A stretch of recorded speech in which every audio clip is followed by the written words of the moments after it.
ইরানের সর্বোচ্চ নেতা আয়াতুল্লাহ আলী খামেনি বলেছেন, আমেরিকার কাছে ইরান কখনোই মাথা নত করবে না। এই কথা তিনি বলেন গতকাল রোববার একটি ধর্মীয় অনুষ্ঠানে। তিনি আরও বলেছেন, আমেরিকার সঙ্গে বর্তমান পরিবেশ অমীমাংসিত এবং তাই কোনো চাপের কাছে ইরান সরলভাবে আত্মসমর্পণ করবে না। যারা চান ইরান সরাসরি আমেরিকার সঙ্গে আলোচনা করুক, তারা আসল ব্যাপারটা দেখতেই চান না। এই মন্তব্য করা হয়েছে এমন এক সময় যখন ইরানের পারমাণবিক কর্মসূচি নিয়ে পশ্চিমা শক্তিগুলোর সাথে দূরত্ব বাড়ছে। খামেনি স্পষ্ট করে জানালেন, আমেরিকার ইচ্ছা হচ্ছে ইরান যেন তাদের অনুগত হয়, কিন্তু ইরান তার সব শক্তি দিয়ে সেই ইচ্ছার বিরুদ্ধে দাঁড়াবে এবং সবাইকে ঐক্যবদ্ধ থাকার আহ্বান জানিয়েছেন।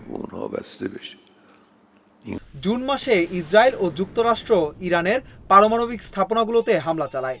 এরপর তেহরান পারমাণবিক আলোচনা স্থগিত করে।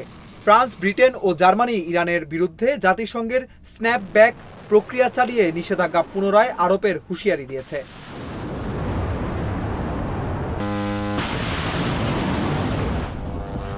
সারসংক্ষেপে বললে, খামেনির বক্তব্য স্পষ্ট, ইরান আমেরিকার প্রবল চাপে মাথা নত করবে না, বরং পারমাণবিক ইস্যুতে তার অবস্থান অপরিবর্তিত থাকবে। তিনি চাইছেন জনগণ ও রাজনৈতিক দল একভাবে সংগঠিত থাকুক।